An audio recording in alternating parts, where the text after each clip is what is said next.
Step 3, becoming a more prepared citizen. Today what we are talking about is beginning your food storage journey.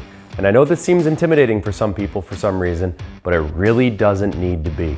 Most people in reality should have a couple weeks worth of food reserve in their pantry that they're just consistently cycling through. But what we're talking about is long-term food storage, stuff that you can put away. You don't have to worry about it, you don't have to touch it until the need arises. So what I'm saying for this step is you should have at least 2 weeks of food storage put away for emergencies only. So what does that look like? Well, it can look like a few things. One, it can look like manually stored foods, like Mylar bagged foods, vacuum sealed foods, canned foods, and things of that sort. It can also look like freezed foods. So if you have a large chest freezer, you can freeze a lot of food for a long time and not have to worry about it. It can also look like products that are already made for long-term food storage. So that would be things like freeze-dried foods or just packaged foods in the stores that have a long shelf life, things like granola bars and stuff like that, that you can store in bulk. For example, you have a product like this.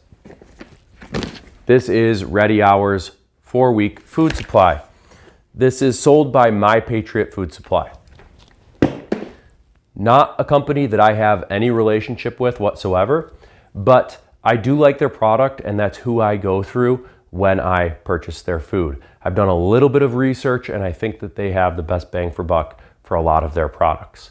So those are some options, but let's talk about reasons for having emergency food storage. Some people think this is a crazy prepper thing. It's really not. We're not just talking about for when everything goes sideways. For example, if you have a community emergency, say a natural disaster, a local family's home burns down, a local family loses a guardian or a parental figure, something like that, it is invaluable to have long-term food storage that you are able to be gracious and to invest in the people around you with.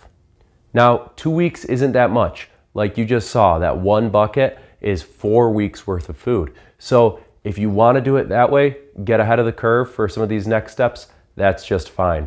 Or go to the store, buy in bulk, use some coupons, buy some canned or some of the longer shelf life items perhaps. Do whatever you need to do, but just get a cushion of food to rely on. Like we talked about with the finances, this also goes back to if you have an emergency on your own and you don't have the resources to go out and buy food like you regularly would, you have a cushion to get you through that time so that you know you're not down and out as soon as the emergency happens. Now that's all for this video. Let's get into some gear.